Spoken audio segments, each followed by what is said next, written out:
यह युद्ध का घोड़ा अपने मालिक की मौत के बाद भी उसे छोड़ने को तैयार नहीं हुआ। 100 वर्षों तक वह हजारों शवों को खींच कर लाता रहा, इस उम्मीद में कि मृत आत्माओं की शक्ति से उसका मालिक फिर जीवित हो सके। लेकिन उसे अंदाजा नहीं था कि वही शक्ति धीरे धीरे उसे भी बदल रही थी और वह खुद एक भयानक राक्षसी जीव बनता चला गया। काला बादल नाम का यह घोड़ा कभी सोंग वंश के सेनापति लियू जनरल का युद्ध घोड़ा था। आधी जिंदगी उसने जनरल के साथ सीमा पर बिताई थी। उत्तर से दक्षिण तक युद्ध लड़े, विदेशी आक्रमणकारियों को रोका। लगभग 60 वर्ष की उम्र ने उसे युद्ध की क्रूरता का आदी बना दिया था। हर बड़ी लड़ाई के बाद मैदान में अनगिनत लाशें बिखर जाती थी। उस समय युद्ध में मरे लोगों को ठीक से दफनाया नहीं जाता था, खासकर दुश्मन सैनिकों को। उन्हें एक साथ गड्ढों में डाल दिया जाता था। धीरे धीरे वहाँ एक ऐसा शव कुंड बन गया जिसमें 10,000 से अधिक लाशें इकट्ठी हो गईं। लियू जनरल के साथ मौजूद एक अनुभवी सैनिक ने चेताया, जनरल, अगर इन चारों पहाड़ियों का समाधान नहीं किया गया तो यह स्थान लाशों को पालने वाली भूमि बन जाएगा। अगर कोई जीवित लाश पैदा हो गई तो बहुत बड़ा अनर्थ होगा। लियू जनरल ने कहा, मुझे पता है 3 दिन बाद मैं स्वयं इसका उपाय करूंगा। लेकिन उन्होंने इस बात को गंभीरता से नहीं लिया। यह सब पास खड़े बूढ़े घोड़े काले बादल ने सुन लिया और उसके मन में अलग ही विचार जन्म लेने लगे। तभी अचानक तेज रफ्तार से कई शाही फरमान सीमा पर पहुंचे। सम्राट ने 4 स्वर्ण आदेश भेजकर लियू जनरल को तुरंत राजधानी बुलाया। एक के बाद एक फरमान ऐसे आए जैसे मौत का बुलावा हो। जनरल ने आज्ञा स्वीकार की, लेकिन उसके सैन्य सलाहकार ने कहा, कुछ दिन पहले मैंने दुश्मन सेना का एक जासूस पकड़ा था। उसने बताया कि दरबार में गद्दार मौजूद है। मैंने उसे राजधानी भेजा, लेकिन कोई उत्तर नहीं आया। लगता है वही गद्दार सत्ता पर काबिज है। इस बार जाना बेहद खतरनाक है, लेकिन अगर आदेश न माने तो देशद्रोही कहलाएंगे। लियू जनरल ने मन में सोचा, अगर आज महल से जीवित न लौटा तो मरते दम तक उन गद्दारों को बेनकाब करूंगा। लेकिन जैसे ही वह राजधानी के द्वार पर पहुंचे, सैनिकों ने उन्हें घेर लिया। लियू जनरल ने काले बादल के माथे को सहलाते हुए कहा, अगर मैं वापस न आ सका तो अपना ख्याल रखना। काला बादल बेचैन हो उठा, जैसे सब समझ गया हो। यहाँ तक कि जनरल के सबसे करीबी सैनिक भी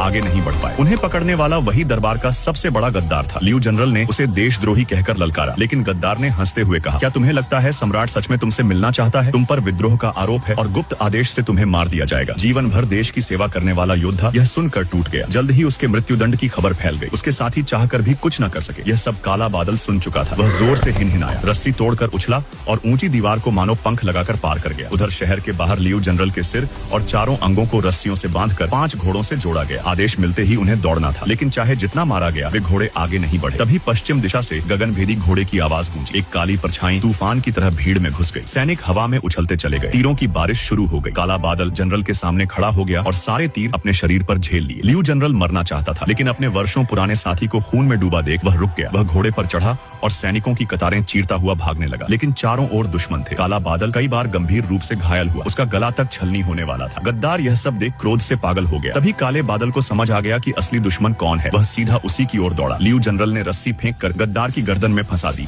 और उसे मंच से घसीट लिया। सैनिक डर के मारे तीर चलाने से रुक गए, क्योंकि वह सम्राट का प्रिय था। पीछा तो किया गया, लेकिन साधारण घोड़े